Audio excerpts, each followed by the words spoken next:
जैसे कि आपको पता ही है कि मैं डोगरा एजुकेशनल ट्रस्ट के साथ काफ़ी देर से जुड़ा हुआ हूँ और टू बी प्रिसाइज 1995 से मेरी जर्नी स्टार्ट हुई डोगरा एजुकेशनल ट्रस्ट के साथ और ये ट्रस्ट 1994 में एग्जिस्टेंस में आया था। तो यू कैन से कि फ्रॉम द वेरी इंसेप्शन मैं जुड़ा हूँ ट्रस्ट के साथ और ट्रस्ट ने हायर एजुकेशन में मोस्टली वेंचर किया है और we started with one college of education B.Ed college that is Dogra college of education in year 1994-95.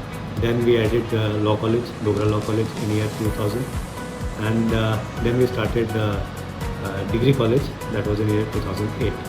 So journey is going on. How has been your experience with, first of all, with the standards, with the systems? Because I know that you are an voracious systems man, and you believe in systems. सी विनोद जी, आपको याद होगा कि जब मैंने पहले आपसे हमारी meeting हुई, मैंने आपसे यही कहा कि मुझे सर्टिफिकेशन में इंटरेस्ट नहीं है इतना जितना मुझे सिस्टम्स एस्टैब्लिश करने में इंटरेस्ट है। तो I want our organisation to be good with the systems and that to standardise systems. तो दैट इज़ वाई फिर ISO का प्लान हुआ एंड एमा साहब से जब डिस्कशन हुआ तो ही रेफर्ड टू यू और आपकी तरफ से भी कहीं ना कहीं आप भी उस टाइम पे you were trying to connect with the people जो सिस्टम ओरिएंटेड हों। So that is how system got us close. Yeah. So overall, since system was in my mind and you further strengthened my belief, तो आपको याद होगा SGS के साथ हमने certification करी थी और लेकिन वो सिस्टम मुझे इतने समझ नहीं आ रहे थे तो मैंने खुद लीड ऑडिटर का प्रोग्राम में अपने आप को एनरोल किया SGS के थ्रू और फिर खुद लीड ऑडिटर की ट्रेनिंग भी ली, उसका एग्ज़ाम भी क्वालिफाई किया और यहाँ पे सिस्टम्स को एस्टैब्लिश किया अपनी ऑर्गेनाइजेशन में।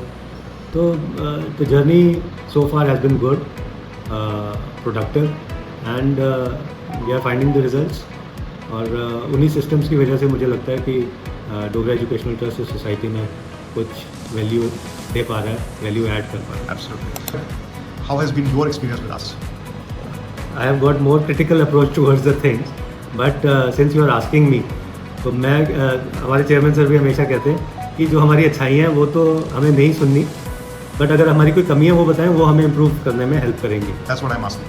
तो कमियां तो मेरे को नहीं दिखी बिकॉज आपकी जो अप्रोच रहती है वो ओनरशिप ओरिएंटेड अप्रोच मैंने देखी है।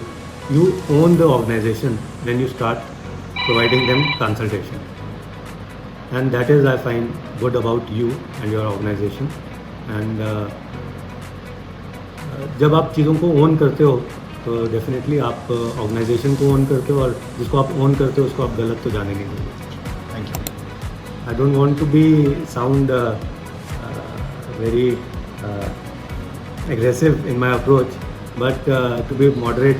अभी recently we have got autonomous status for our 2 colleges, that is Dogra Law College and Dogra Degree College. So eventually we'll try to consolidate on things and we'll try to have more autonomy in terms of our working, in terms of curriculum designing. So we are working on that. We are working on improving the infrastructure of our campus, adding on more infra to the campus. So that we'll decide with you in couple of months regarding 5 to 10 years of our So can we see a university coming up here on this campus? Yes, if you are with us, definitely we'll achieve that. Thank you so much. Thank you.